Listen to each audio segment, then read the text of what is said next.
Welcome to episode 3. In this episode, AJ and I talk with my longtime internet buddy and snowboard blogger, David Zemens from anarchy.com. We cover a broad array of topics, everything from Bitcoin strippers and currency theory to David's favorite boards and why it's totally okay to leave your lost friend at Vail. David describes his blog as snowboarding commentary, board reviews, resort reviews, videos, and whatever else, broadcasting from the Mitten State and beyond. For me, this was like a conversation with an old friend.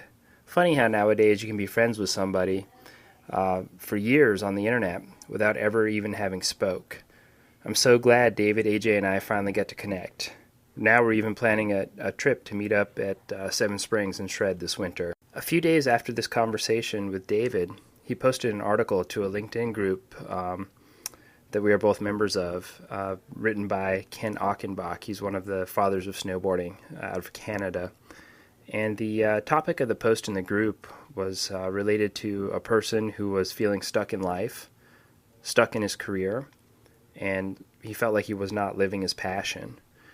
The article that David posted is so powerful that I feel like I should share it here.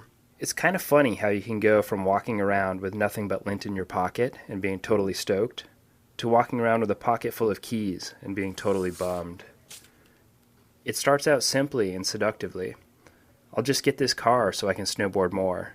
Wrong. Anything that lets you snowboard more is a scam.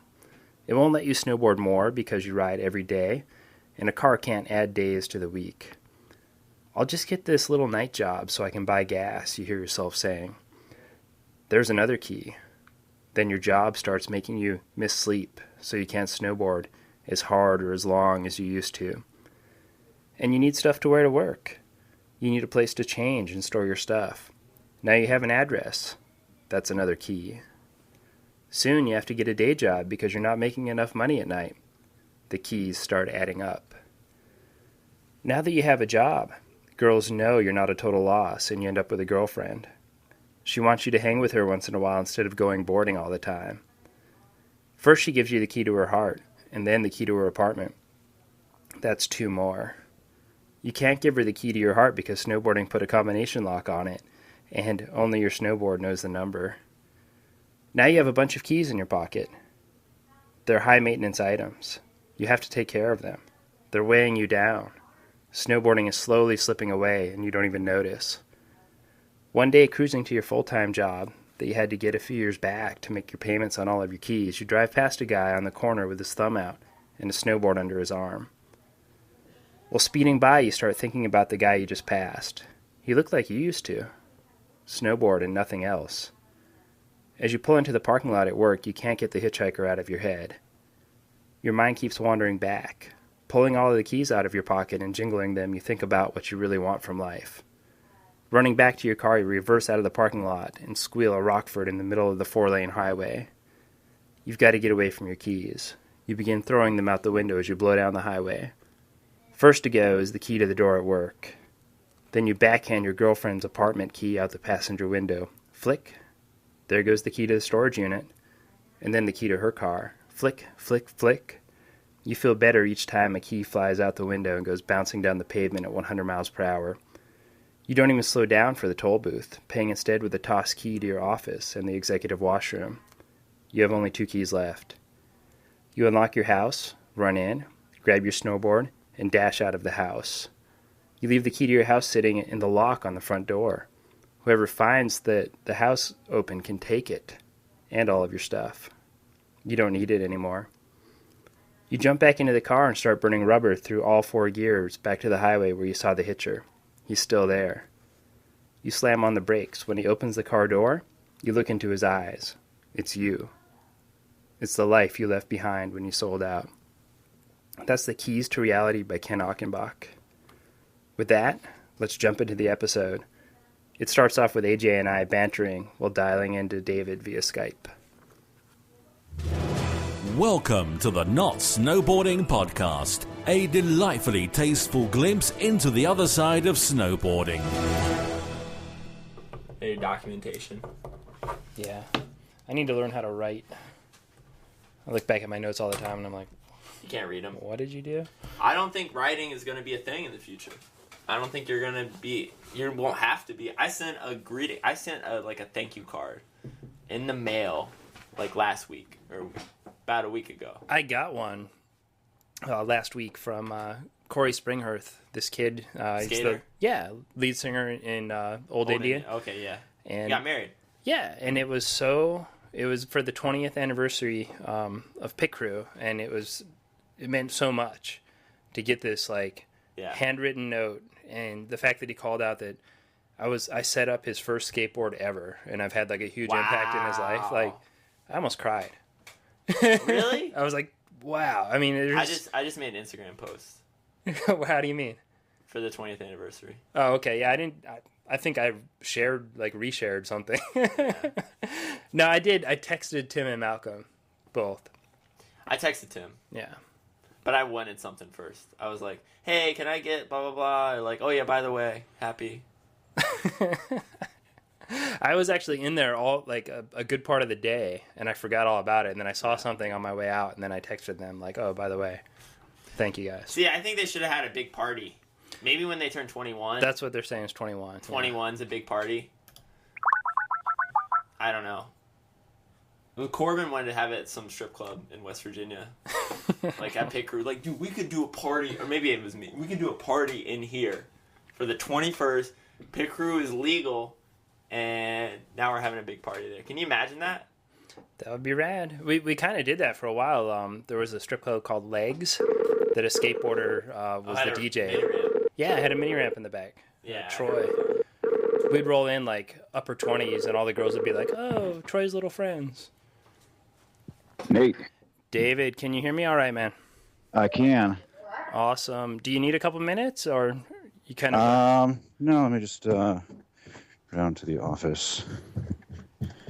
That way I can put you on speaker and not have to hold the phone up to my ear. Cool. So you downloaded the Skype for, I assume, you're not an iPhone guy, are you?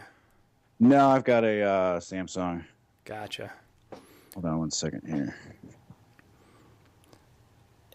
It's interesting, how many folks just don't use Skype, and neither had I until a couple of years ago when I was doing a mastermind group with people all over the world, really, and we connected via Skype, and it was kind of new to me. Yeah. And I just took it for granted, once that I learned Skype, and now I've been reaching out to people to, connect with them and like, oh yeah, Skype. And they'll be like, well, how do you do that? Yeah, I think I'm pretty sure I used it once or twice years ago, like on PC. It was before smartphones really took off. So it's probably when Skype was like really starting out. And I don't know, I just didn't have any need for it. And I guess I just have managed to live without it. I've done a couple of the Google Hangouts, like for work-related things, but other than that, just use normal phone calls and texts and instant messages and emails. I mean, there's so many ways to communicate that Skype just never really. I never really needed it, so right. I got it now. It was kind of a novelty thing for a lot of people when it became new. I think like, oh, this is cool, but then you realize, like you said, like I can already do that. I can already connect with them. When it first came out, it was like it wasn't on there. There was no app for your phone at the time, and you couldn't do like mobile, webcasting and video conferencing from your phone. It was like, okay, well, to do this, I need to go to my desktop PC and hook up the webcam and, call my dad on the landline and make sure that he's at his house so that he can connect to Skype on his computer with his webcam, and it was just.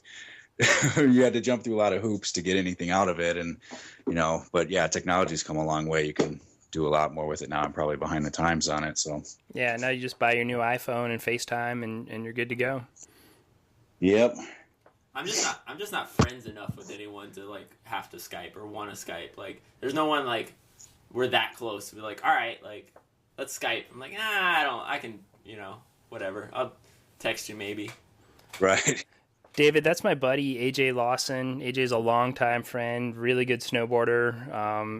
I don't even know how to really give him a proper introduction. He's got, a lot of different things that he's into and has been into over the years. But most recently, he was a Wendell's camp counselor and coach. And he's going to be sometimes co-host on the podcast. How's it going, David? How's it going, AJ? Which Windells did you work there this summer? Yeah, I worked there this summer, and I worked there a couple of summers ago. So I've done 2 summers there, but they were just not consecutive. Hood, right? Yeah, Mount Hood. God, I knew some guys that were out there this year. At Windows? Office guy. Alpal? Al? Yeah. I was actually in Michigan like a month ago. I drove back cross country with Alpal, and then I flew back. I live in West Virginia, so I flew back home from Michigan. Cool. Yeah, Alpal's rad. Alpal is so cool. He's crazy. Yeah, him and God, who else was out there? There's a couple other guys like around his age or maybe younger that I've talked to or seen around the parks like in the winter that I know were out there. Okay. One guy at North Star. So that's crazy. Small world, man. I know. It's you start talking to people that have snowboarded, and like they know someone. You know, if they're in it at all, if they're involved, and I don't know. It's crazy. Yeah, it's wild. So, David, thank you so much for coming on. It's funny. We've been like internet friends for a long time, and even to the point where, you know, we've corresponded back and forth about, you know, working on Jeeps and just random things. And I think you've been down in my neck of the woods a couple of times, and we just haven't been able to meet up. Of course, you know, I'm down in southern Pennsylvania. We've talked about Seven Springs, and I think you made a trip. Was it West Virginia or North Carolina this past winter? Yeah, I haven't made it down to Pennsylvania yet. I keep trying to, and I'm really going to try and make a more committed effort to it this year. But yeah, we ended up in North Carolina last year visiting some of my wife's friends and caught the tail end of that apocalypse snowstorm that dumped like 15 inches of snow down there. We were actually like one of the very first flights to land in Charlotte after they reopened it. So, you know, for all that we went through, we almost wouldn't have made it down there at all if our flight would have been, you know, a couple hours or a day earlier. You know, we wouldn't have even left Detroit. So, but it was neat riding down there, but it was completely different than riding anywhere out west or even, you know, throughout the Midwest. It was just a completely different experience. Yeah, and I haven't really ridden in North Carolina, but I've ridden in West Virginia, and I think I can relate to some of it where, you know, I would just throw out the term redneck. Yeah, it was hard to say. I don't know if I'd say really redneck, but you definitely got the feel that down there skiing or snowboarding was a lot more of a novelty. Yeah. Than it was a hobby or a lifestyle that people really actively participate in. And probably the most striking thing down there was they had literally like a team of people manning every chairlift. You know, 3 or 4 attendants directing traffic. Every single person through the lift line, they were like pointing to the ground. Okay, stop here. Wait for my instruction. When we say it's okay, then you can take a step forward. Now sit down. The chair's coming. And, you know, because they apparently deal with so many people that have never skied or, you know, maybe ski once a year that, you know, if they're not handling everybody with kid gloves, I think the chairs just come off the belt and, you know, it's just carnage. So it was interesting to see the way they handled it. But, you know, in all the time down there, the chairlift never stopped for somebody who couldn't onload properly. So, you know, it's kind of interesting, but, you know, strange too. I like that because that keeps the line moving. Yeah, it did keep the line moving, but they were the slowest chairlifts I've ever been on in my life. And the one at Beach Mountain, I actually heard people refer to it as, oh, this is the high speed quad. And like, that's what our chairlifts run at, like on a windy day when they're running them at half or quarter speed. And this is your high speed. Like, it took forever. Well, it's got to be intimidating for someone who's never skied or snowboard to ride a flying couch through the air. Right. Like, you know what I mean? So I can see that. That makes sense to me. I've been to North Carolina. I can see that happening. One of the tactics for smaller resorts when they, you know, have a lot of skier visits is to keep as many people in the air as possible. So I live right across the street from a small mountain in southern Pennsylvania called Liberty, and there is no high-speed quad, and they keep adding more chairs and more quads, and none of them are high speed. And you find the dirty kind of behind-the-scenes story when you talk to the executive management at, you know, 2 a.m. after they've got a few drinks in them, and it's like, well, we want to get as many people here, and we want to get them, you know, to feel like they're on the mountain, but we don't have the acreage for it, so we have to put people in the air. So the more chairs we can have that are moving slowly, the better. It reduces our line volume, puts people in the air. They think they're, skiing or snowboarding more, but they're really sitting on a chair. Scumbags. All of them. That's better than standing in line. Yeah, for sure. So one of the big things I wanted to talk to you about was kind of work-life balance. And I sent a note over earlier, and it looks like you got a chance to glance over it. But you started your blog in 2009, and you've persisted. And I remember your blog and 20 or more others. Maybe 20 is a high number, maybe it's a low number, but it just seemed like something about 2008, 2009, maybe the blogging platform was starting to be a little bit more accessible to folks. It seemed like the year that everyone was a snowboard blogger, and to be honest, I was guilty of it myself to some extent. Having a personal website where I started to kind of just review some of the gear that I had, whether it was my boots or my board or what have you, and I quickly saw that it's a full commitment if you want to do this right. It's definitely more than just reviewing the stuff that you have. And here I worked at a shop, right, and I had access to a certain amount of product, limited by the lines that were carried at my shop. But between having the full-time job working retail at the shop and also having a business on the side, which and you can share a little bit more about your other blog, No Third Solution, but it was too much to really do it right. So we saw a lot of people come to the internet around 2008, 2009 with these snowboard blogs, and then now 4 or 5 years later, there's very few that have kind of weathered the storm. A lot have fallen by the wayside. So would like to learn a little bit about what inspired you to create the blog, and how you've persisted. All right. Yeah, so I don't know. I had bought the domain, I think, a couple years earlier. It was just kind of a play on words, and I really don't remember what prompted me to start doing with it. I think I'd gone on, every year a bunch of friends and I go out west or up to Quebec or something like that. And, I just kind of wanted to document our little trips. And then, I decided, I could talk about maybe the places that we eat or the bars that we go to or the conditions on the mountain or the parks or whatever. I just kind of started doing it. And then I found a couple of the snowboarding forums and things like that.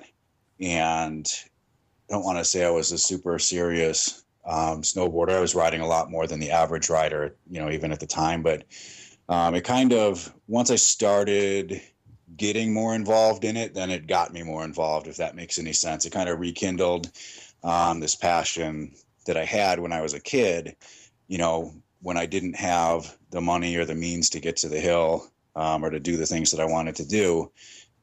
Just getting involved in it, I guess, gave me opportunities to get more involved. And I met people, whether it was you or Averin out in Colorado.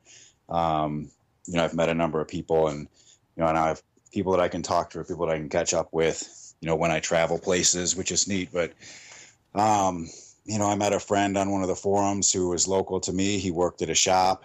He helped line up maybe that first year or two worth of reviews that we did, and I kind of took on a life of its own at that point. But you mentioned it sometimes seems like a full-time job, and it gets a little tricky to manage it. I've got 5 years or something like that now, coming up on 5 years, and it's hard work. And there's not, as you can probably attest, there's not a whole lot of money in it. So it's kind of, it's something that I do now because I've been doing it for 5 years and I don't want to not do it. I know it helps keep me in tune with, whether it's the industry or I can make new friends this way. I can learn about the products. I can help people, because I know a little bit about the products. I can help people that are interested in getting into the sport. Kind of steer them in the right direction and kind of hope to, plant those seeds and have, more snowboarders, more people that are passionate about it, as we move forward. And, that's kind of where I'm at now, and trying to reconsider and see what what direction do I want to take it in, or just want to play it by ear and see what happens. I don't know. And more so than ever, these past few years, those are the companies that are doing well. There's been kind of a return to the smaller, quote unquote, I hate using this word, but I find myself using it quite a bit, core companies, and really you embody that. You're out there, you're doing it very organically and very much for the right reasons. And AJ and I were just talking before we jumped on with you about, of course, the big news of Nike pulling out a while back. And it's just kind of, it's indicative of what's going on in the space. It's just representative of, hey, snowboarders and snowboarding companies aren't making money hand over fist. Is there money to be made in the industry? Absolutely. It's just not, it's not in that exponential growth curve that it was in, 10, 12 years ago, where I remember, working at the shop and ordering our initial, our season pre-book and selling out of it, as we're unpacking it, not even getting into inventory, and then having to stay up late and rewrite, reorders and reordering 3 or 4 times versus, when I left the shop 2 years ago, it was kind of like, oh shit, are we going to sell what we ordered? There was a lot more, There's a lot going around. Yeah. A very different environment. So how do you balance, having this blog, doing the reviews, with, work and family life? I mean, not only do you have this blog, but you also have another blog. Yeah, that one I haven't really touched in years. Probably right about the time that I started the Anarchy one. I just, it was political in nature, and it wasn't like I made a conscious split, but it was like once I started focusing my time and energy on things that actually make me happy, I feel like I became happier. I mean, it seems kind of like a no-brainer when I say it out loud, but I still have strong political convictions, if you will, but I just couldn't do the whole political sphere sort of blogging anymore. It just wasn't, I just didn't have the energy for it, and it just seemed like whether it was every election cycle or every month or every week or, it was the same shit, different day. And I got tired of doing that and started focusing on something else that that actually makes me happy when I do it. And that's kind of once or twice a year now I'll write something and I'll throw it up there and kind of forget about it. But I keep paying for the domain because it's $5 a year or something like that, and I don't want to let it go. But yeah, I haven't put a lot into that one in a while. I keep telling myself I'm going to buy some other domain and use it more of as like a professional resume type website, but do I have time to take on something like that? The answer is probably no, which is why I haven't done it yet. So yeah, I mean, I've got a full-time job. I've got a 2.5-year-old daughter that I'm anxious to get her on a board this winter. And so how do I find the time for it? You have to make time. I'm fortunate enough, I guess I have a job that's pretty flexible. I do kind of IT-related things in the market research industry. Sounds glamorous. It's not. We have a lot of conference calls with associates in Tokyo or Singapore. So, there's nights when I'm on the phone or when I'm working from 9 o'clock till midnight, on top of like a regular 9 to 5 sort of day gig. But it's flexible enough that, if I work like that one night, then I take a half day the next day and, go out and put in a couple park laps in the afternoon before the kids get out of school. And, I kind of have worked it over with the wife, and, she has been extremely forgiving and understanding when it comes to winter. In the weekends, I don't ride every weekend, but I try and ride at least once every weekend. So either Saturday or Sunday morning. And she really doesn't give me any crap for that until probably about middle of March, like right about the time when the resorts start closing up. And she's like, okay, when are you going to stop? When are you going to stop? And, I just have to keep reminding her. I'm like, you've got me from like April through Thanksgiving, give me these 3 or 4 months. And that's kind of how I try and balance it, and, get out a couple of days a week and, go as hard as you can for those few months. And, I guess I try and make up the time or whatever during the long off season where there is no snow. Well, go ahead, AJ. So I'm guessing your wife doesn't snowboard? She does, but, okay. She'll go a couple times a year. We'll take my nephew up, for a weekend, or we'll go with some friends and, rent a cottage or get hotels or something. She's content, going 4 or 5 days a year. Not real fond of the cold, it gets cold easily, but, yeah, she'll go, but she doesn't have any interest in, going as often as I do, or in some of the, I'll go when it's five below zero, and she wouldn't be caught dead out there in those temps. So, yeah, I guess, yeah. So I'm not trying to give your wife any ammo here, but we are Facebook friends, and I've been seeing a lot of mountain biking pictures this summer. So are you subtracting that time from that time that you're saying that you're all hers? No, the mountain biking, I do try and do that to kind of stay in shape. I've actually, it's funny you mention it now. I rode a couple of weeks ago, but then I think I haven't ridden really for like almost a month. We've just been busy with a lot of other things, but I try and make time for that. But I don't prioritize it like I would with snowboarding. A lot of times that comes down to, oh geez, it's like 6 p.m. on Sunday. All I've done all weekend is like housework and, visit family and whatever. I still got a couple hours. I can make it out to the trail and like get in 5 or 6 miles, and it's like, that's, it's kind of like the last thing. Like if there's time, then I'll do it. It's not, I don't leave work early to do that, or like I maybe would with snowboarding.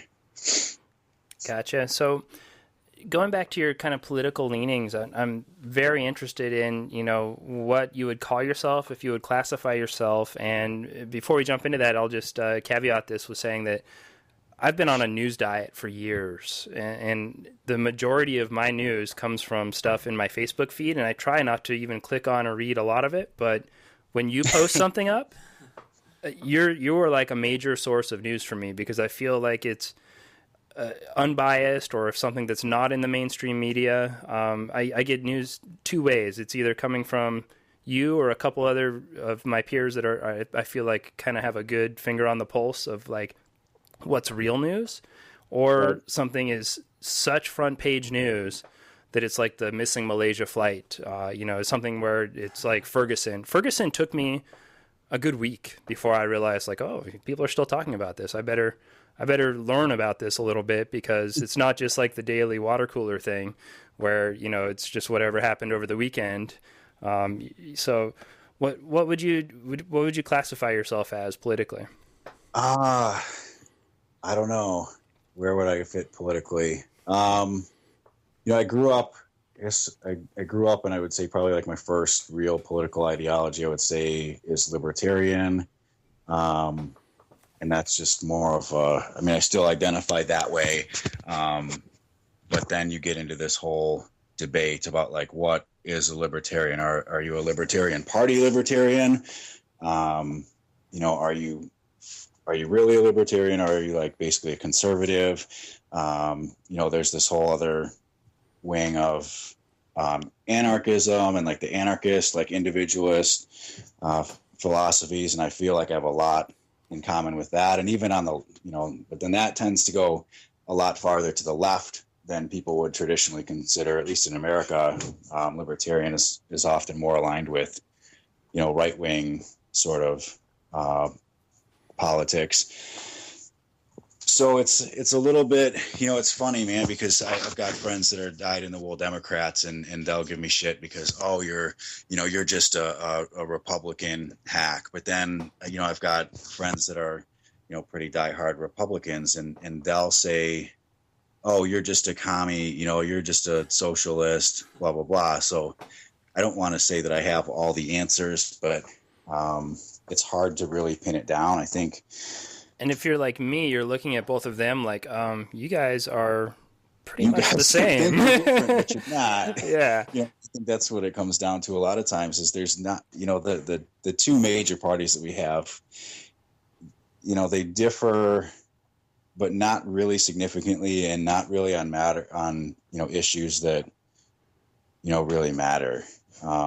not trying to marginalize anybody, but the sort of things that we consider like divisive issues are just, they're window dressing really to actual like geopolitics and what's going on in the world. So while we're debating whatever the hot topic of today is in politics, I don't even know. But while the left and right wing in America is debating this stuff, politicians, whether they're on left or right side of the aisle, like they're all being bought by the same corporations. They're all funneling money into the same defense contractors. They're all, you see the same things. Like Obama's continuing all the wars that Bush started. He didn't close Guantanamo like he said he was going to do, 10 years ago, or whenever he was running. Like, so there's, from my perspective, there isn't any difference between the parties that we have, but they've convinced enough people that there is a difference, and they get them arguing over, really just BS, and that's just kind of a distraction.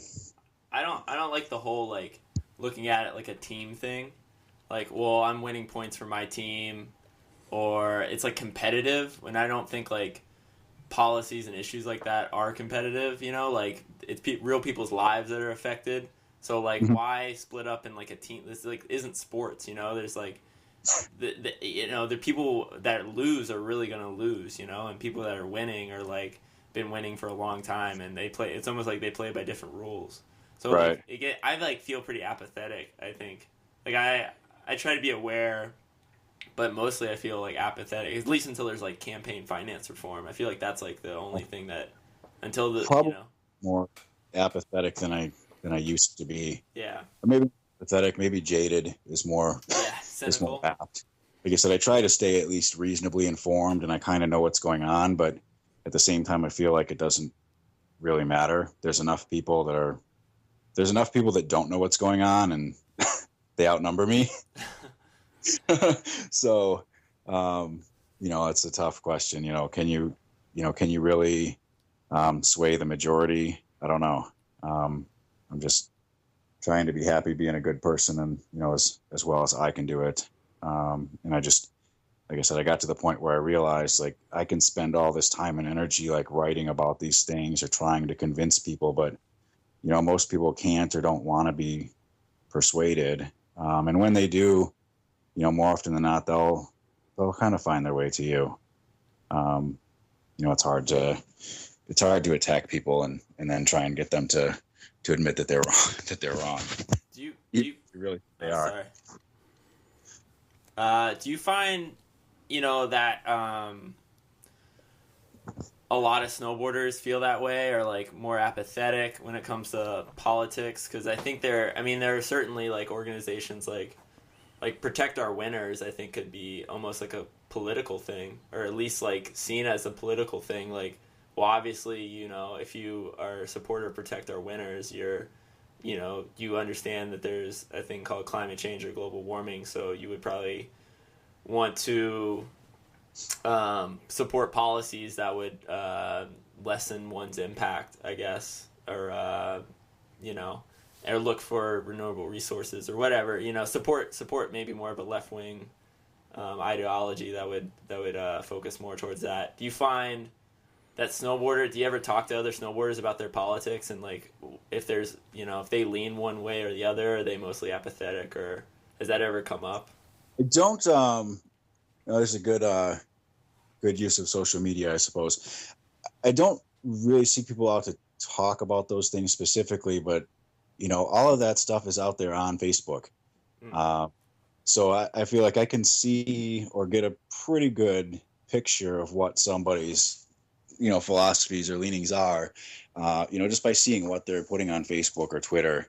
And I don't know if maybe it's more left, but I think really the way that I would characterize it, at least among the people that I know, close enough over the years, and it makes sense going back to the roots, but it's just a lot more counterculture. So you see a lot more alternative sources of information.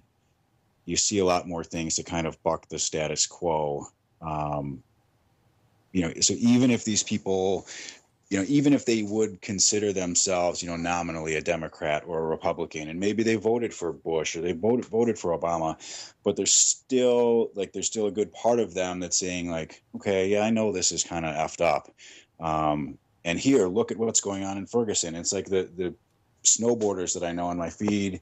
It surprises me, and maybe it shouldn't, but it surprises me sometimes, like to see them sharing something that I would share, because I still think like it's sort of a fringe, maybe not a fringe, but it's an outlier. It's not a super common perspective to have. And there's a lot of commonality. They'll post the same sort of stories, or the same, they'll have the same or similar opinions or angles on the news. And I think it goes back to more of a counterculture approach really than a left versus right. But obviously, yeah, with Protect Our Winners, I think there's a lot of skiers and snowboarders that would align with that but that's a self-interest reason too. Right. I like snow. I want there to be snow 20 years from now for when my kids are, grown up. So, that maybe is an issue that transcends left and right, even though, the left is traditionally more of a champion of that sort of cause. So to kind of shift topics here, you have a degree in finance, and that kind of parlayed with your self-nondescript political position really brings a point that's near and dear to my heart that I wanted to ask you about was what are your thoughts on cryptocurrencies and specifically Bitcoin? Yeah, and that's one of the things that I've seen. Actually, you're probably one of the people that falls into that group I was just talking about. I see people like yourself posting these things to Bitcoin, and almost nobody that I know or associate with knows anything about these things unless they are, already sort of outsiders in terms of political ideology or whatever. So what do I know about Bitcoin? I'm kind of ashamed to admit that I don't really know enough about it. I don't own any. I've read a little bit about it. If you open a wallet after this, if you open a wallet after this conversation, I'll send you some. That's like, as an advocate, that's like the number one thing I feel like you can do is put some in somebody's hands, or in their virtual wallet. That's the best way to learn them, is kind of like by teaching, right? Or by having or doing. Yeah, there's just, I get it, kind of. I understand what they're trying to do, but I feel like I don't get it enough to have invested in it. An investment's probably the wrong term. It's not really an investment. It's a currency, but it's one of those things that I think is interesting. I don't I don't understand it. But I haven't put forth a lot of effort towards understanding it. So maybe you give me a fraction of a Bitcoin and I'll spend a little bit more time trying to figure it out. But I definitely appreciate it. I think anything that you can do to kind of take, decentralized power is probably a good thing. And, that includes, taking transactions, no matter how small or how large, out of what would traditionally be considered the economy, right? Anything that you can measure in terms of GDP. So all these Bitcoin transactions, whether you're selling, knit hats and gloves on Etsy using Bitcoin, or whether you're selling hash oil to, whatever, all these things are happening, and they're not being tracked or not being processed, and people are just exchanging goods and services with one another, nice and voluntarily. I think that's all a good thing, and it, breaks up that status quo. It breaks up these industries that kind of, have the regulators captured, and, they write the laws that help protect them against competition and keep the prices high and keep, people's inability to pay for things. So, it's a step in the right direction, but yeah, I probably need to learn a little bit more about it. Oh, sorry, Nate. My question is, how am I going to make it rain with Bitcoin? Like, you know what I'm saying? Like, if I roll up in the club and I had a big payday to something, how am I going to be able to, show I got the money? Because that's all I really care about. I care about, spending my money on, having a nice meal and just going to the club and making it rain. And Bitcoin, it sounds cool because I buy a lot of stuff online, but then once in a while, you know, I'm gonna be able to roll up and like just, you know, how are these strippers gonna get work? That's what I'm saying. So yeah, I mean, it's gonna need wider acceptance. I hear stories every once in a while about, you know, people are putting up like Bitcoin ATMs. You know, I've heard, and I don't know if it's true or if it was a rumor or whatever, but I heard there was like a food truck that had like, you know, had put up like a Bitcoin ATM like on the side of its food truck, and so you can just pay for things with Bitcoin right there. You know, is a strip club gonna accept Bitcoin? Probably they'd be, you know, if I had to guess, you know, half of the internet is pornography or whatever. So, you know, those sites are probably going to, if they're not accepting Bitcoin yet, they probably will soon. You know, Overstock is doing it, right? So, you know, so the porn sites start doing it, the strip clubs start doing it. I mean, I don't know when that's going to be, but it wouldn't surprise me to hear about a strip club that, you know, that accepts Bitcoin, and then you can go and make it digital rain on them. But, you know, it won't be the same. You're not going to be throwing, you know, you could maybe convert it. There'd be like a little exchange rate, and they could give you a bunch of $1 bills, and, you know, you could still make it rain that way. Or the girls could have an interesting way, and maybe it'd be part of their act, is they scan your QR code to take the Bitcoin from your wallet. So the bigger the scan, like, oh, look at him, he just scanned. Or she just scanned that from there. Wow, I can't believe that.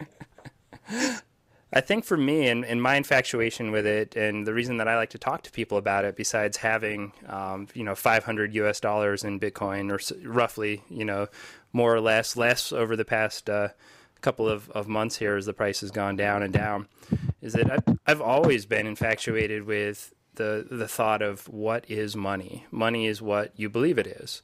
And then I went through this point in time, and it was very much in line with my political development over the years, where it was like, well, gold is money, silver is money, you know, these precious metals, they are the true money. And, well, and then you just have to go back to the original thing, like, only if you really believe it, buddy. So yeah, why is gold valuable? Why? Like, because we say it's valuable? Like, you know? Yeah, like, and it comes down to that. And that's kind of where my reservation is with Bitcoin. You know, I agree with you 100%. Gold is, you know, traditionally has been and is considered money because it's valued. You know, so it's almost like a circular argument there, right? Mm-hmm. It's, you know, we value it because it's valuable, and it's valuable because we value it. You know, but it has been, and it's withstood the test of time, right? Like 5,000 years worth of history says that gold kind of works. You know, there's a lot of similarities. Gold works because it's scarce. Well, there's arguably a fixed supply of Bitcoin, so that's also scarce. You know, you can divide it, but it comes down to acceptance, really.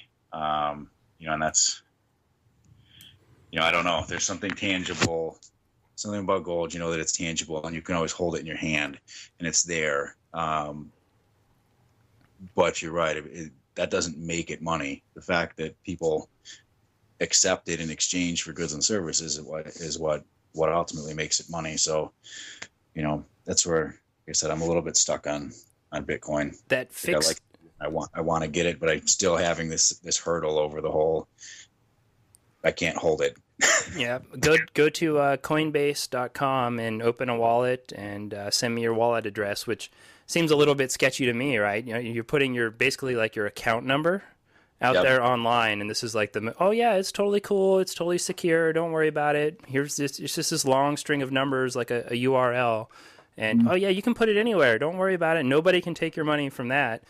Okay, and yeah, you can track it in the ledger if you go to blockchain. You can go and look, and you know, you can even see potentially what account it was linked to, and if you're advanced enough, if you're with the U.S. government, you can find out who it was specifically if you want to. The one thing you touched on, and you mentioned it before, and again now with, you know, first you said, I don't know about it being an investment as a currency, and then you said, you know, there's a limited supply. That's one of my favorite things about Bitcoin that really doesn't get brought up that often. And just the fact that you said that shows that you have a much greater understanding than most people. If I was to have this conversation with, my next door neighbor or anybody on the street, they wouldn't have a clue. They would maybe say some of the common things like, oh, isn't that, for Silk Road, or I heard that's all crashing, that sort of thing. But the fact that there's a finite supply, at least that conceptually, that it's been engineered to only have 21 million Bitcoins, seems to give a huge investment value if the acceptance rate continues to grow. Where US dollars, there's an infinite supply. They have, they're a fiat currency. They're potentially going to take the same path that, all paper currencies have taken over time, which is to zero. Yeah. So I get that about the Bitcoin, is that there's that fixed amount of it. I guess when I say investment, was where I was thinking was, I think it's improper really to consider Bitcoin an investment like playing the stock market or, buying shares in or buying a piece of real estate, because it's a currency.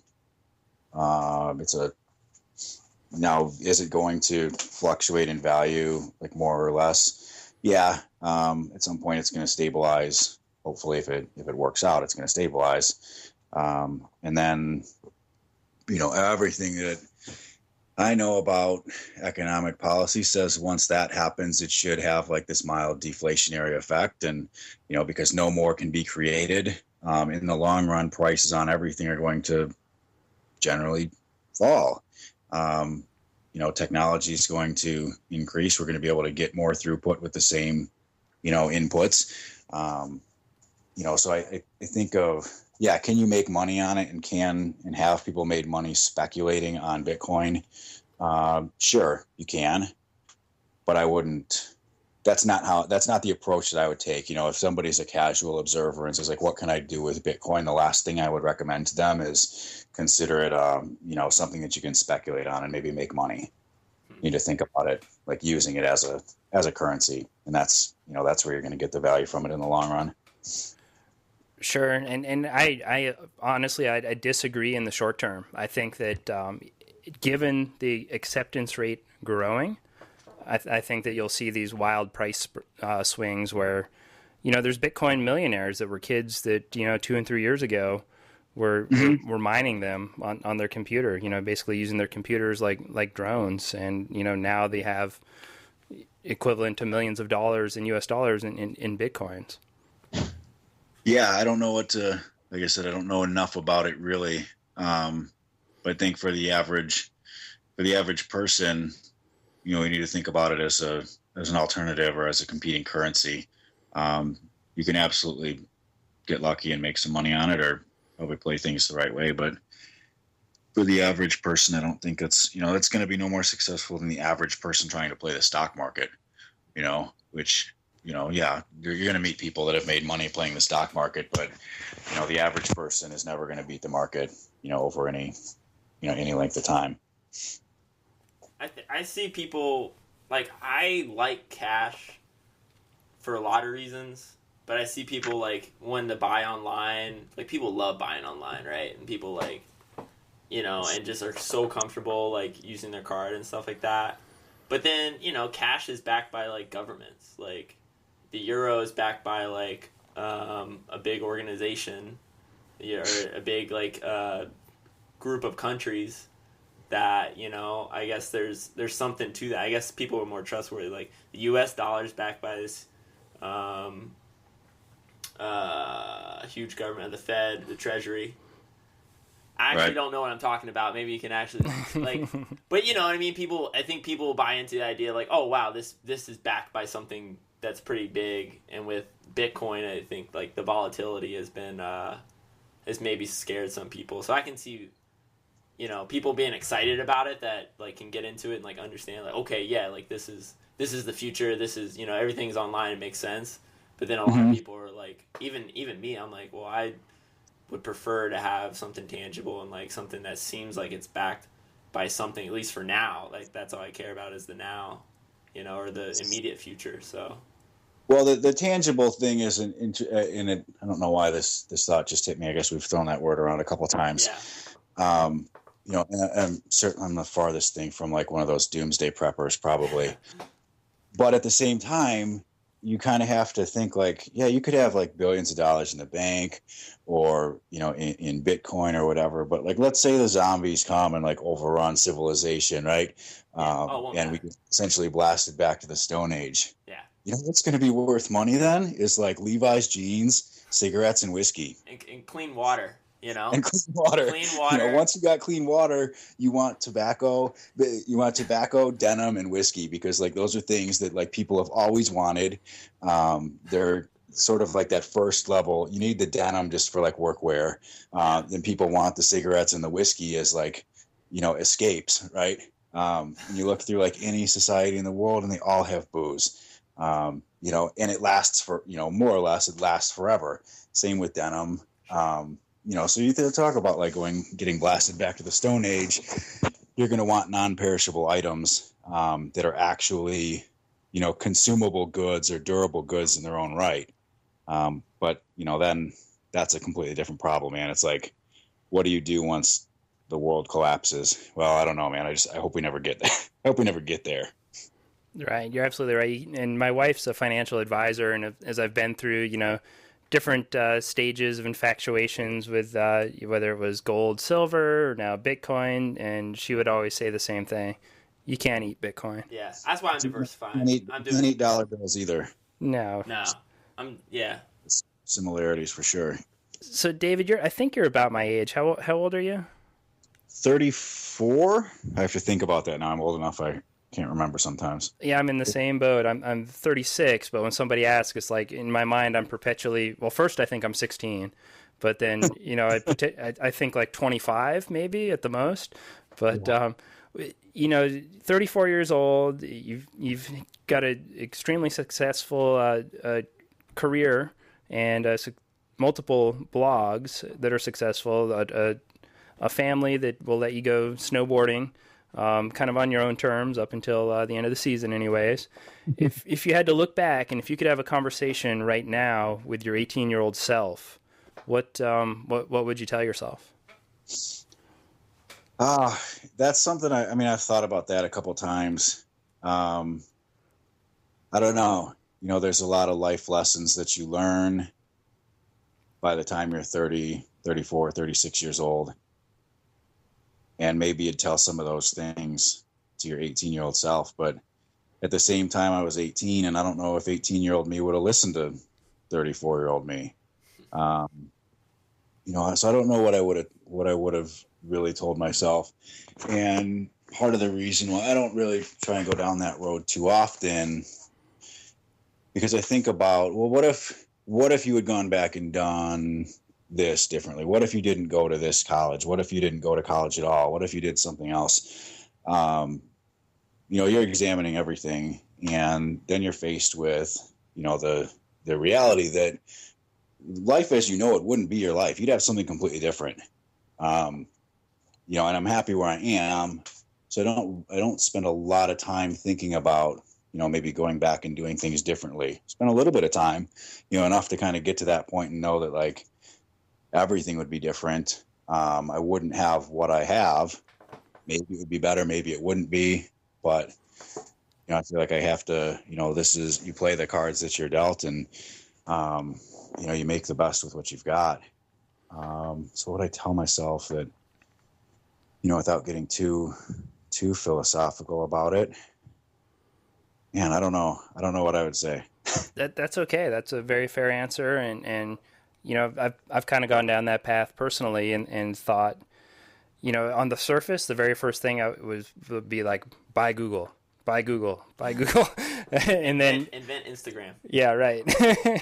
And then, you start to, like you say, almost have that circular logic where, okay, well, that really changes everything. And then would I even get to the point where I would be going back and telling myself, because it would be a completely different path.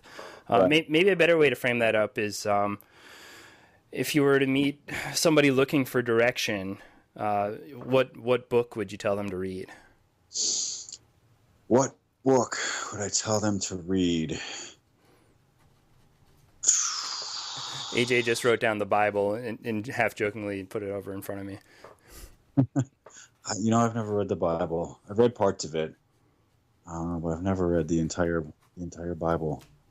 God, I've got a whole bunch of books from like college, and that's like the Miss America. I want world peace. Yeah, right. That's like, I'd read the Bible. That's like that kind of answer. That's America would love you. They would just, yes, thank you. That's perfect. Yeah, God, what book would I? Man, I don't know what book I would tell myself to read. I went through a period, I guess it was about that time when I was going back to school to get my master's or whatever. I was reading a lot of economics text, a lot of, what I would consider libertarian texts.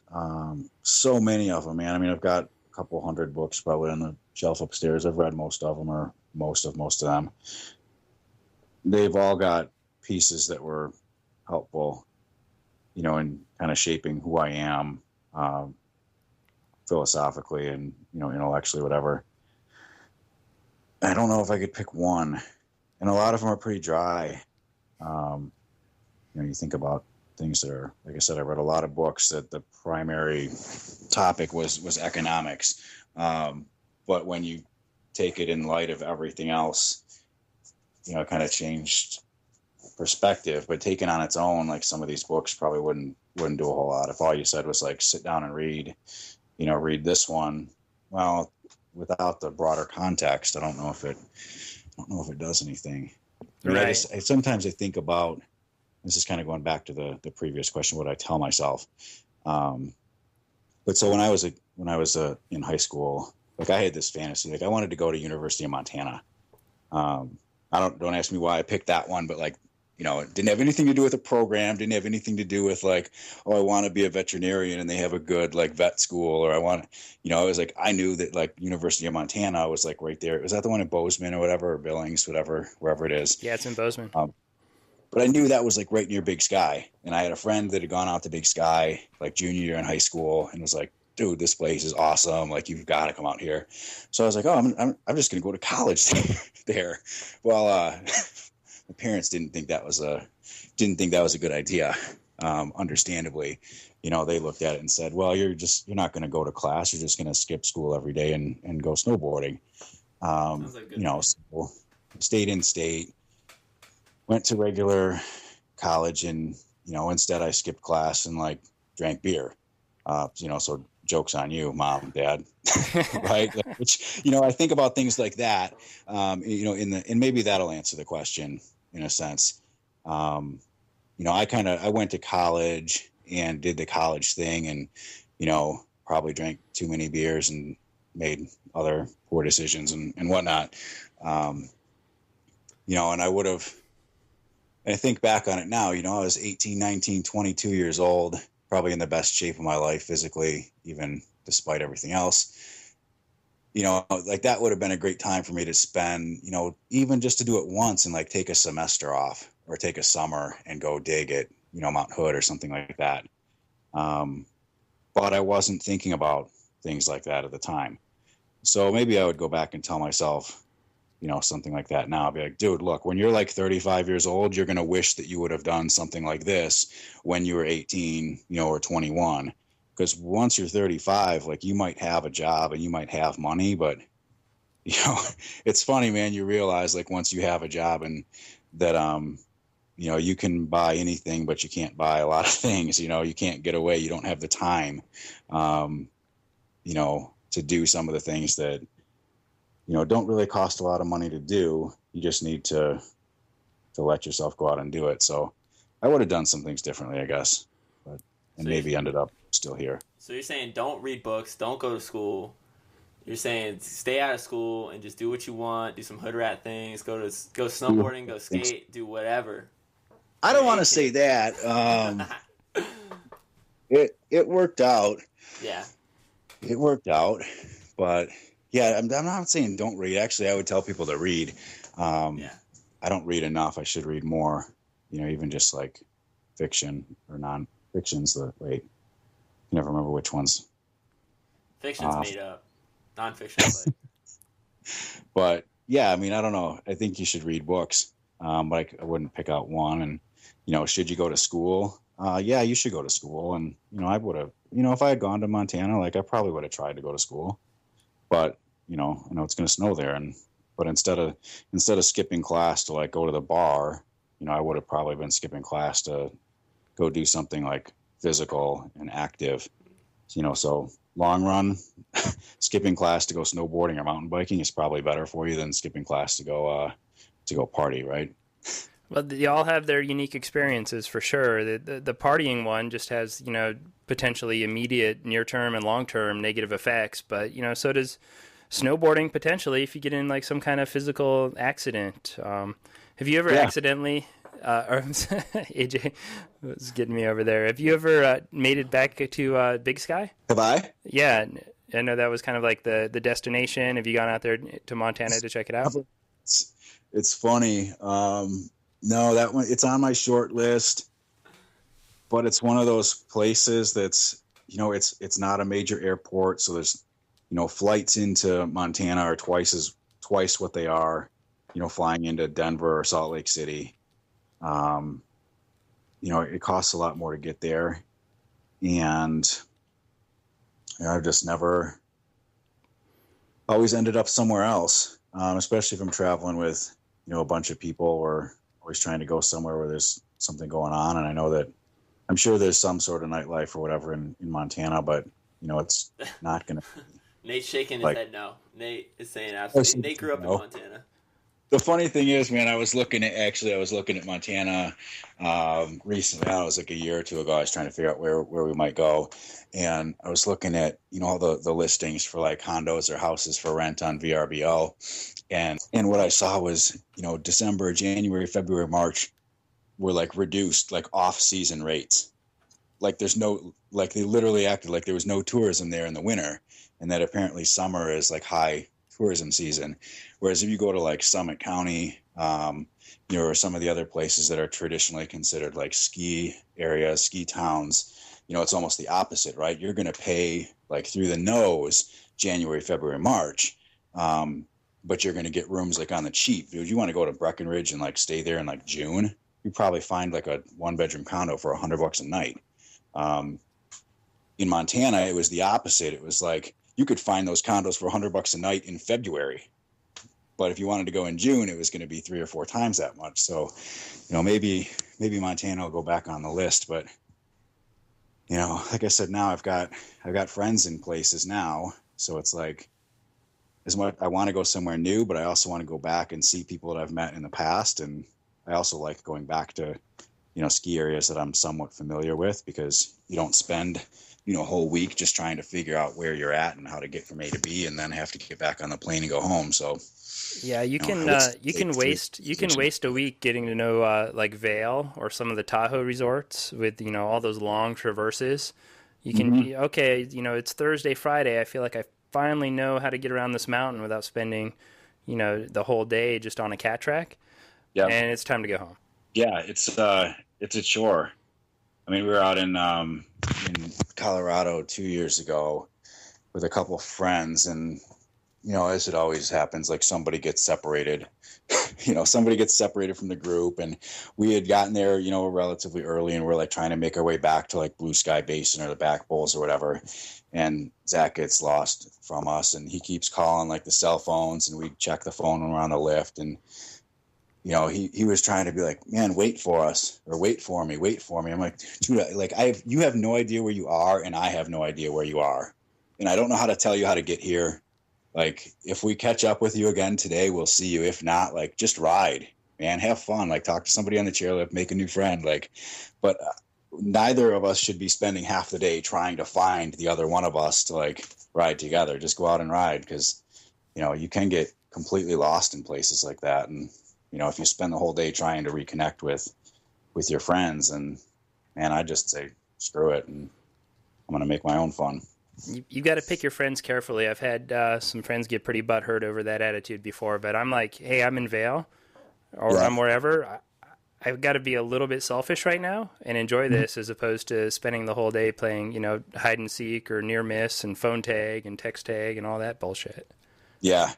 there's usually like 5 or 6 of us. Like that's pretty, 5 or 6 in like the sort of core group that's gone. We've been doing this for like 10 years. And there's like, a couple different tiers of ability. So we always try and like start the day together. And then we've been a little bit smarter about it now. We'll say like, hey, like let's try and meet back at, this bar or whatever for lunch, or, meet here at 2 p.m. And if anybody wants to go back to the condo, you can go back together. If not, the rest of us can ride for another 2 hours or whatever. So we've gotten a little bit smarter about setting up meeting points. But yeah, at a place like Vail, or Heavenly or something like that, it's just so big that, and if you're trying to get from one side to, you literally, I mean, you've probably done it, you start out in the morning and to go like and ride back bowls, like it takes you half the morning to get there. And it's going to take you half the afternoon to get back, so once you're back there, you're kind of back there. You don't have time to like, okay, I got to go back to the parking lot to meet my friend at the car because he forgot his, whatever, like, sorry, So we do try and split up. We end up splitting up usually on sort of ability. And, if I have to wait a minute or two for somebody, it's not a big deal, but I don't want to be waiting 20 minutes at the bottom of the chairlift every time. Like that's a sure way to ruin your day. The little mountain right next to me here, Ski Liberty's like 700 feet of vertical and gets 3 or 4, maybe 5 or 6 powder days a year. They've been a little bit, we've had a little bit more these past couple seasons, but working at the shop at Pitcrew, pretty close to the mountain here for 13 years, I've gotten to know a ton of people and have a huge friend base right here. And on powder days, I have pissed off every single person that I know that is like calling me, texting me like, hey, you riding today? Like, I'm like, yep, it's snowing. I'm riding. Absolutely. And then you'll see them, and they'll be like hanging out at the bottom, like in the parking lot or whatever. And I don't even give them that minute that you're giving your friends. This is like, there are 10,000 people coming to this tiny little, 200-acre mountain. And if you don't get the first chair, the second chair, and the third chair, it's done. It's tracked out. So sorry, you're my great friend, and we'll wrap out, and I'll apologize later. But super, super selfish at the little hill here. You just got to get it while you can. Yeah. Oh, it's for sure different on like 100, 200 acres than it is on a couple thousand acres. Yeah, we get that here. I mean, I can see you from the top of the hill. Yeah. So on a couple of times a year, we might get lucky and get powder. Like, yeah, I don't feel bad about leaving somebody behind here. And I don't feel particularly bad about leaving somebody behind at Vail, but, I try and be a little bit accommodating. We all spent money to go out there, and, it's nice to be with your friends. So I'll give them a minute or two, but that's about it. Is your wife with you on those trips? No, nope, she hasn't gone. We started it before anybody really had gotten married. I think the first one we went out to was like Winter Park. We went there in like right after New Year's in 2004. There's 4 or 5 of us, and we've added a couple, lost a couple over the years, but there's still, the same 4 or 5 have gone pretty much every year for 10, 11, 12 years now, something like that. So yeah, it started out as kind of a dude's trip, and we're determined to try and keep it that way. As long as we can. I do try and do like a weekend, try and get just at one of the resorts up north in Michigan, and, try and get a couple families. And now, we're at a point now where, we've got friends with kids that are all like sort of the same age, 2, 3, 5 years old, whatever. So we can all, go in and rent like a 5-bedroom place and go up for a long weekend and, do something like that. But she doesn't go on do you go up the to big Bohemia? trips. Is that the mountain up there, up in the UP or whatever, Bohemia? Yeah. Yeah, I heard that place is sick. I just went there for the first time this past winter.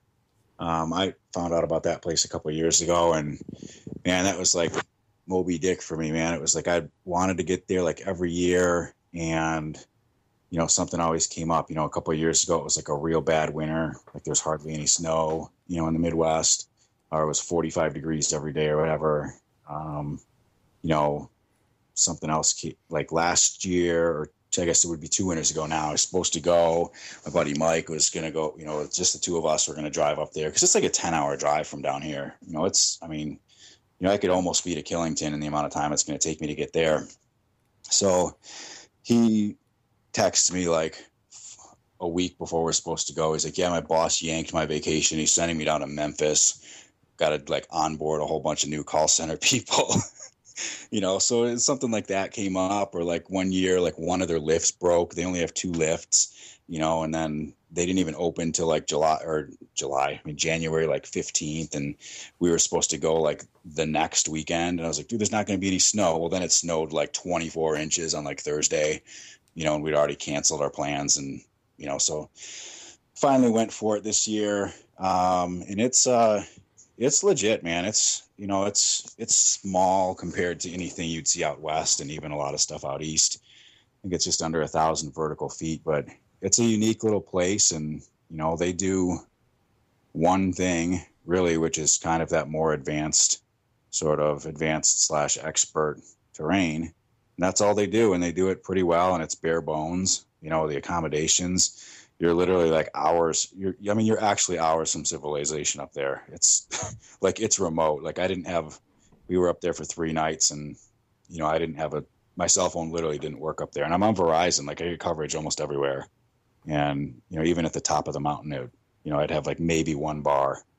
So it was neat to get up there, and I'm hoping to kind of make that a pilgrimage, but every year. But like I said, I'm trying to get down to Pennsylvania. Nate, I wanted to catch up with you down there. Got another guy down there that I'm trying to see. And, there's places in Wisconsin, again, I don't know, man. I don't know if it's worth it for me to drive 7 hours to go to Granite Peak, but I hear Granite Peak's got like super sick terrain parks. I want to check it out. It's just on the other side of Lake Michigan. But, I start right about this time of year, I start looking at a calendar and saying like, where can I fit all this stuff that I want to do? And I really quickly like run out of weekends, so yeah, we'll see. I'd like to get back to Bohemia this year, but I know it'll be there next year, and I'd rather go, and make some new friends and like ride somewhere that I haven't ridden yet. And I can always come back to Bohemia if I want to. Yeah. If you make the effort to come down to PA, we'll definitely meet up and, make it a good day, make it a good weekend, whatever. Obviously, the resort there is Seven Springs, and the train parks are amazing. AJ's actually been an instrumental part in their whole development. I don't know if you've done any like direct consulting for it, but AJ's been one of the key players, riding there, working with the guys that are designing the parks and what have you. So if you come to Springs, we'll make an effort. And if you go to Big Sky, those are my old stomping grounds. I did maybe my future self went back and told my 16-year-old self something, because I kind of did a little stint running away from home and living in a couch in Bozeman, Montana. I grew up in north central Montana, and I just kind of like bummed around on a couch down there for a little bit with some of my older friends that were in the area, and borrowed their passes while they were working, and went to Big Sky and Bridger for a couple weeks until it was time to go back and finish out high school. So if you go to Montana, I've got a pretty good handle. It's going on 15, 16, maybe even longer years old, but I do have some knowledge of those mountains, and I'd love to revisit them. They're both Big Sky and Bridger is a little bit more of like the locals mountain. Big Sky is absolutely an amazing place to ride, and there's no lift lines or anything. But if you live in Bozeman, it's expensive. That's like the resort, and there's a bar there with that, 2 or 3 people on the weekends that'll have their nightlife. So Bridger's a little bit more like down home, and definitely no lift lines. A little bit more, true hardcore, struggling college students. They're going to go to Bridger Bowl. Right. Yeah, I want to get there. I want to get up to British Columbia too, like the interior up there, like Revy, that sort of Red Mountain, Revelstoke, like all those sort of like lesser known, not the Whistlers, nothing against Whistler, but I want to check out those other places on that. Kicking Horse. Kicking Horse, yeah, I hear good things. All those ones down there that, you've heard of, but like most people haven't. Those are the places I want to ride, but, like I said, you were working with limited time, and it's like, man, I can get on an early flight to Salt Lake City and be on the mountain before lunch. And anywhere out west, or anywhere really beyond that, you end up losing a full day to travel, like on each end. So you want to go out and like ride for 3 days. Well, you need 5 days to do it. So it becomes, it gets a lot tougher, man. I could really do like a 3-day weekend in Salt Lake City, and ride 3 days, but you can't do that with like Revelstoke or Whistler. So that plays into some of the decision making too, is like how much bang can we get? How much time do we need to take off? And, it's a lot of factors. Do you always, when you try to like send a big trip like that, do you primarily look at places or even when you get there, like just gravitate towards like power riding or free riding? Because I imagine, I've never snowboarded in Michigan, but I imagine it's kind of similar to like snowboarding in Pennsylvania and West Virginia. It's like primarily a lot of park riding. It's mostly that. So do you ever feel bad for like, oh, I'll take some laps in the park when you're out west? Like, well, I could hit a rail back home. Why don't I just like shred power? Like, I don't ride parks like out west at all. You don't ride at all out the parks out west at all. Like, and it's kind of like you said. I mean, I can ride parks any day at home. They're bigger. They're definitely bigger, but like I'm not that awesome in parks. Like I'll hit handrails and I'll 50-50 just about anything. But like I don't hit real big jumps. And you go to a lot of these places and all they have is jumps that are like bigger than I'm comfortable hitting. But there's also like the altitude and the elevation come into play there too. I might ride 40 days a year here in Michigan and I'm in good shape. I can ride. But at the same time, when I'm out there, and say Breckenridge at 13,000 feet, just the amount of time it takes you to get from like summit to the park, like that's more riding than I would do in like 5 or 6 chairlift rides, in Michigan, just from like summit to like the entrance of the park. So it's like, even when I'm in good shape, it takes so much more out of you out there. Like, I feel like you'd almost have to be there, or be a lot younger, or maybe not as overweight. Those things would probably help too. But yeah, man, I don't really ride park that much when I'm out there because I can do that here. And, a handrail is kind of a handrail, and the other stuff, whether it's glades or, any sort of like side country or whatever, or even just the regular terrain, like it's stuff that we don't have, as opposed to handrails, man. Like people put up handrails in their backyards. Like, I didn't pay what do you pay at Vail now? Like $120. Like I'm not going to pay $120 a day to like ride a handrail, Yeah, that's a good point, I guess. I always want to just ride other stuff when I go to those mountains, but then I end up like, oh, let's do a park lap. And then I end up like kind of staying there because I'm like comfortable with it. And I feel, I'm like, well, I could do this at home. But this is all I know, and it's so hard to break out of it.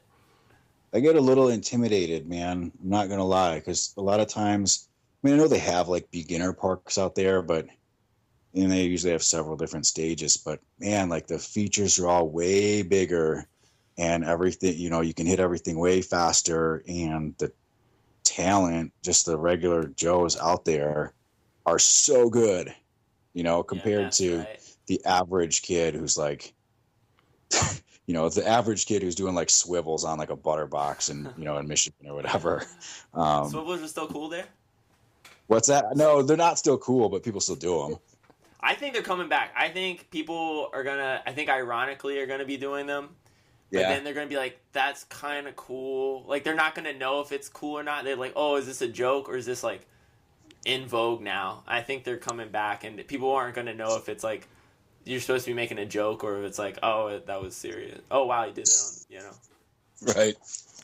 I think I go out west, and I grew up free riding mostly out west. There weren't parks, and, I've learned to ride park more in the same environment that you're in now, these small mountains, real similar, and I'll even say that I won't 50-50 everything. I'll look at stuff lots of times, and if it's rutted and looks sketchy, I'll be like, I'm cool. I'll just watch some other kids do it, But I feel like when I go to a Vail, or especially like a Breckenridge, that I want to roll through the park. One, in the back of my head, I'm thinking like, yeah, I'm going to hit that jump. I'm going to do this. I'm going to do that. But two, when I roll up on it and see how big it is, I'm like, okay, I'll just, I'll chill this lap. I'll gauge some speed. What I really like to do is just see it. I like to see, kids, like you say, actually, dude, seeing a legit 720, that blows my mind.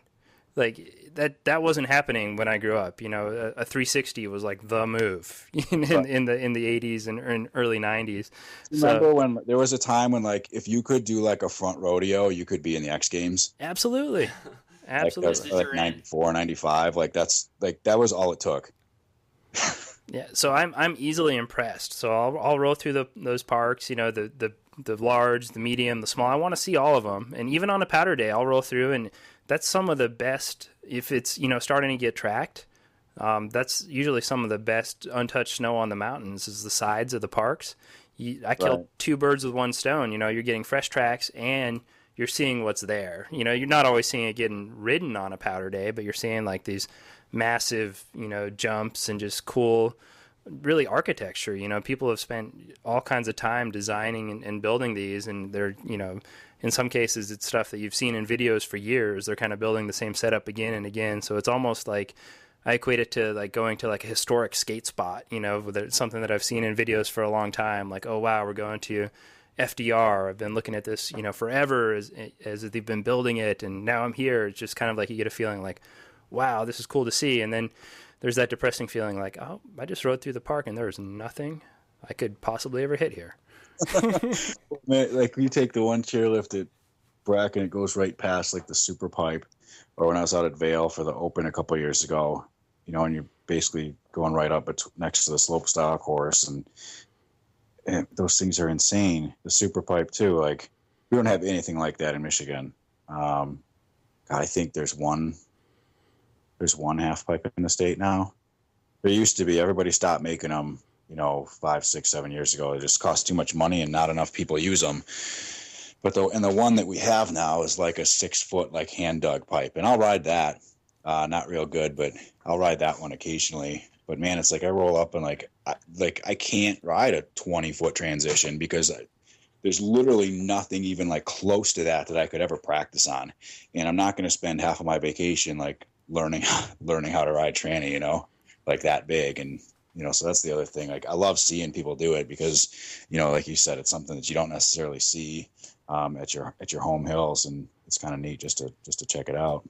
Yeah. So if I had to go back and tell my 23 or 24-year-old self something, I would tell myself that the mountain right across the street with the half pipe that was like the selling feature on why I bought my house next to the resort was going to no longer have a half pipe the year after I bought my house. I think that would be the one thing.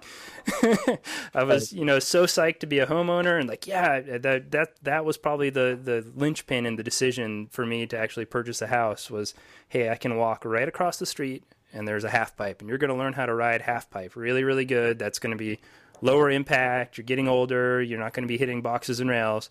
And then that next winter, well, the half pipe costs too much money and doesn't get used enough. We're not doing it anymore. And you gotta look at half pipe. Half pipe right now is or competitive half pipe riding is like razor sharp edges, icy 20 some, and there's kids that are like 13. They don't go to school. They can't read, but they can do like double corks, back to back double corks, and you know what I mean, like.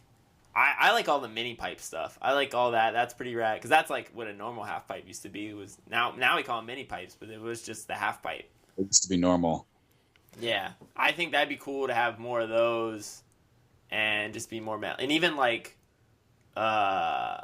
hips into it, like the crazy half pipe designs they do with hips and like just weird rails on the side. I don't know. I think that'd be more interesting. I'd be way more down because it's definitely breaking up that sort of monotony of like every single contest pipe is the same and it has to be the same, and you can predict like what the riders' runs are going to be based on what they ran the last 3 comps, and like because they're learning routines, right?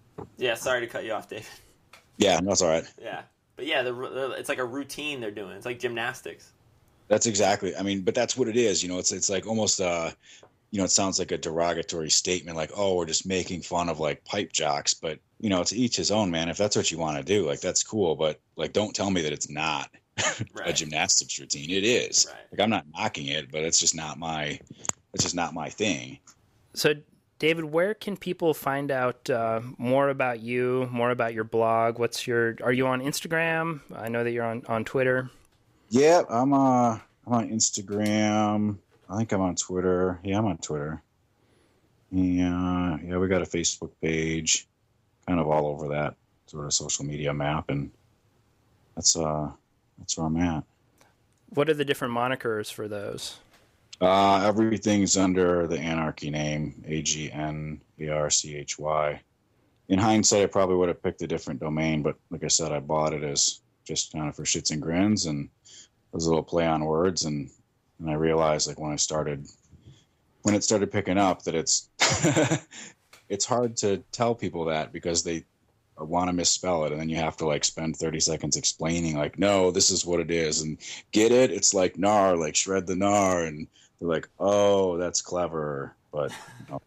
I would have picked a different name, but now it's like, man, am I really going to go through the trouble of like trying to rebrand? And like, I don't know, probably not. Probably just stick with where it is. Dude, it's withstood the test of time, and I think that's the challenge with any name. You know, it's like that marketing experiment, right? You know, it takes 3 times to even resonate with somebody once you've ran a commercial or something like that. So the name doesn't matter. It's the content and the personality behind it. I mean, the name does matter, and in your case, the fact that it's a little bit difficult and becomes a talking point probably makes it more memorable. Probably sticks better. So. They wanted to call Pitcrew&nbsp, and if you spell that out, you'll see why it's funny.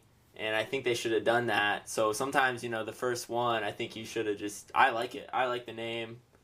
And it's rad. Like, I like gnar. Gnar is pretty sick. I'm going to use gnar for a long time. I always say stuff's gnarly. So yeah. The fact that it's got gnar in it.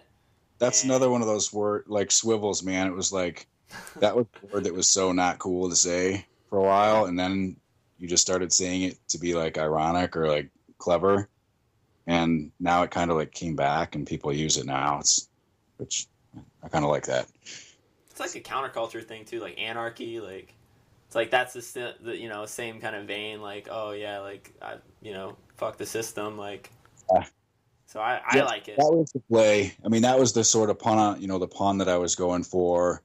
Like I said, when I bought the domain, I wasn't really thinking I had no idea what I was going to do with it. I just wanted to have the domain because I thought it was funny and maybe I would do something with it someday, and then I did. So that's the story behind that. But yeah, it's hard to spell. People can't. As to kind of take us out here, with all the work that you've done on the website and all the different boards and equipment that you've tested, what is your favorite board, and what do you use personally? What is my favorite board? Oh, for what? I guess it depends what you're doing with it. There's different boards for different things. Everybody always wants that sort of elusive quiver killer, right? The one board that, does everything at 10 out of 10. So those don't really exist. You probably know that. I'm really liking... I've got the Marhar as a company in Michigan. I've been kind of down with them for a couple of years. I found out about them a few years ago. And I've been riding a couple of their boards. And they've got a model called the Throwback.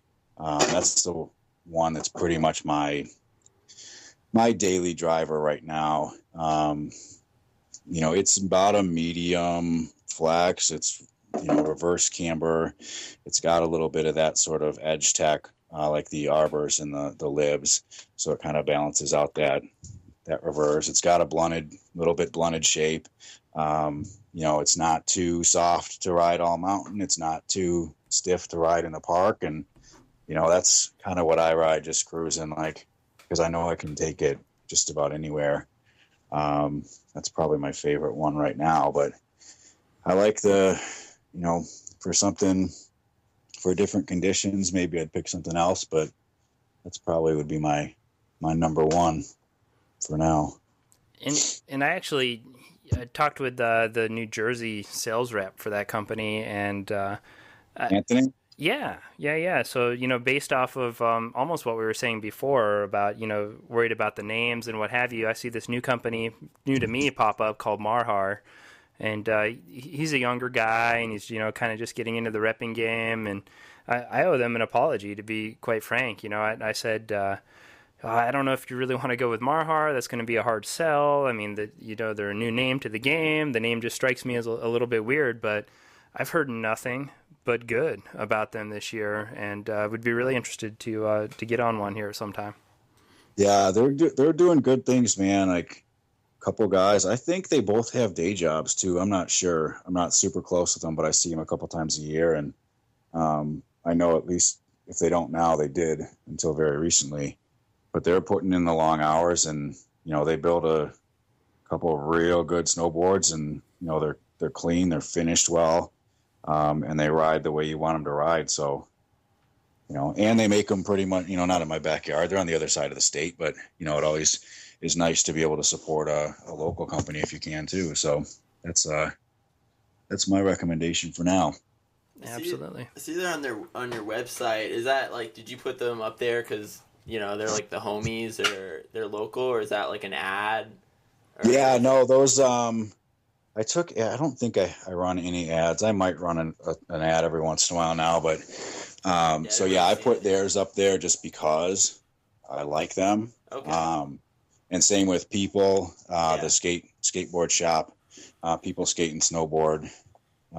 They don't pay me either.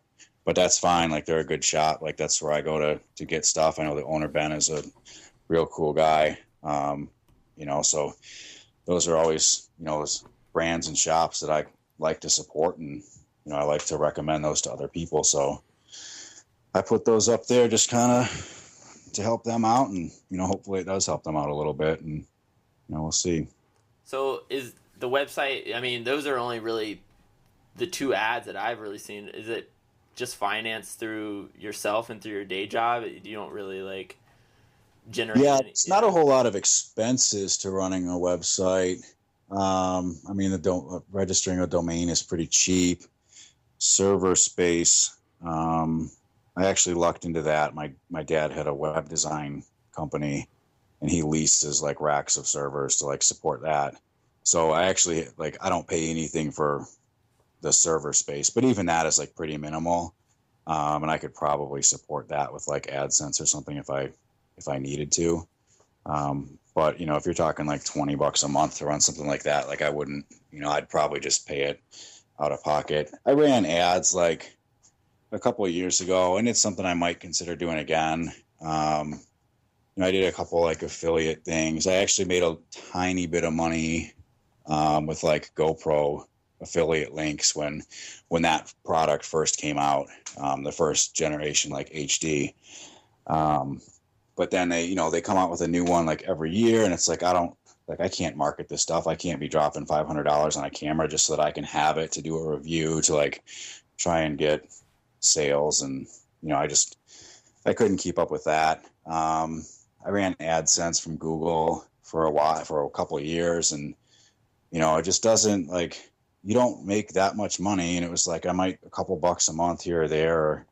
It just didn't really make enough money that I said I'd rather just not have them on my site at all. Because it's like I said, it's not really costing me anything to run it, but other than time and energy. So that's kind of where I'm at with those. With the boards and stuff, are you paying for those boards? Like when you review the boards, or like, I mean, I guess the trips sometimes it's just like, well, this is vacation, but. No, the boards. So there's most of the boards that I review. There's an industry event at Boyne Mountain in February every year, and I've been able the last like 4 years or so to finagle my way into that. Arguably, it's not like if I would contact them personally, they wouldn't probably let me in, but I've been able to talk. I rode along with a shop that I had a buddy who worked at for a couple of years. So I went up, essentially with them, and helped them do reviews for their website. And they put us on like little YouTube videos talking about the boards. And then I've been able to talk my way into it the last couple of years too. So it's basically, it's like a demo days, except it's not open to the public. It's basically just for shops to come and check out and talk with the reps and like ride next year's boards so that they can put in their pre-book like by March, So I've been able to get up there and do them that way. Some of the smaller companies I've been able to kind of like beg my way into, getting a loaner from them. And I always tell them, I'm like, well, I don't want anything to keep. Like, you send me or give me a prepaid envelope and I'll send it back to you. Like, I'm not trying to like flow product from you. Like, I just want to ride your board and talk about it, and I'll give it back. But so I think a Signal has done that with me a couple times. Homewood down in Pennsylvania, I worked with them a couple of years ago. I'm going to try and line up with them again, maybe this year. So smaller companies are a lot easier to work with that way. And Signal's not a small company, but they're, I could never contact Burton and be like, hey, can you guys send me a board to review? But Signal, it's like you can maybe, you can actually get a line in and like talk to Dave, and if you play your cards right. So yeah, it's just trying to, meet people and ask the right people, and hopefully they'll let you do it. But yeah, if I had to pay for boards to review, like there'd be like one review every year. There'd be even less for me. I'm getting old and set in my ways, and it's like, no, this board works. I'm going to keep riding this board. I've got 5-year-old Union Forces right now that one of my really good friends, who's also a sales rep for Rome, just rags on me about nonstop. Like, get rid of those pieces of junk. They're just blah, blah, blah. Of course, he's drank the Kool-Aid, and, he's trying to sell his product, and he wants, he always wants you on the new stuff. And these work. Like, they're held together with duct tape and a sock around the strap, but they work. They're comfortable. I know what I'm getting into when I get on my board. When I go to a demo day, I'll bring my own bindings. Because if I demo a board with some other company's bindings on it, that totally changes the characteristics of it. And you're spending another, I don't know how long, trying to get those bindings to fit your boots. I used to love demo days when I was young, and it was, exciting and new to try all these new things. Now I'm like old and crotchety, and it's just going to be like annoying. Like, I don't know what this board's going to do. Half of them, what if it's not a fun board to ride? And then I'm stuck riding a board that doesn't turn. Like, this sucks. Yeah, no, those demo days, especially if you're doing them like that. Like, I mean, you were doing them for work with the shop, right? Right. I mean, you tell people, oh yeah, I'm going to go up to the resort and ride a bunch of boards today. But that's like work, man. It is. It's like, it's not as fun as some people might think it is. If you can go to a demo day and strap in like 1 or 2 boards, cool. But you got like 2 or 3 days up there, and you're trying to ride as many boards as you can. You're getting a couple laps on each of them, and you're doing a lot of standing around while the reps are turning screws and getting you set up on the next board. And they're not the most fun days usually on the hill, but you just do it. Yeah, my biggest advice for demo days is 1, bring your own bindings, and 2, set up your own board. The owner of my shop is actually still injured to this day, and no offense to women here, I'm probably going to piss somebody off, but he had a girl that didn't tighten his bindings down. She was a frail little girl at the Burton tent, and it was when the channel system just came out. And, he watched her, and he's like, are you sure that's tight? Oh, yeah, it's cool. We've been sending people out all day like that. He goes off a little mogul or something on the first or second turn, and his binding completely turns to the inside on his front foot, and he's just screaming and yelling. And I don't know that he ever got it MRI'd or anything, but he still has a knee injury from, probably 6 years ago, maybe even longer, whenever the channel was first, before it was released. It was a big, exciting thing for us to even be able to demo it, because it wasn't even on the market or in stores at that time. So set up your own board, that way you're getting the angles right. They'll be very hesitant, at a lot of the booths, but, just kind of like do whatever you can to create some kind of relationship with the tech. Lots of times if, the name of the rep group, or if you know anything else about the brand, or you can kind of leverage the shop that you're with, and just kind of be like, oh, hey, man, I know you like to set this up all the time, but, I've got a knee situation that I just have to make sure it's right, and then I do it myself. And they'll usually be pretty cool. I've only ran into 1 or 2 times, and it's always been at the Burton tent, and it's just because they have such a variety of folks working there, that it's usually like a young kid who's told, like, this is your job, set everybody up. Burton is the only one of the brands that I've seen at the demos that makes every person doing the demo sign a waiver. Yeah. Nobody else does. You know, even the other, like K2 doesn't. I mean, you think like the big brands, right? K2, Salomon, like LibTech, they don't. Rossignol doesn't. You know, and those aren't like popular brands necessarily, but Burton does. Nobody else makes you fill out the paperwork and like give them a copy of your driver's license. Like everybody else is like, oh, you got your card to get in here. You're good. Like they were even for retailers. Burton was sending, and I think they stopped it a couple years ago, but they were sending, when your boards would get shipped every year, a stack of copy paper. I forget what they call it, but like carbon paper with a top layer with this huge contract, and then it would transfer through to 2 other copies.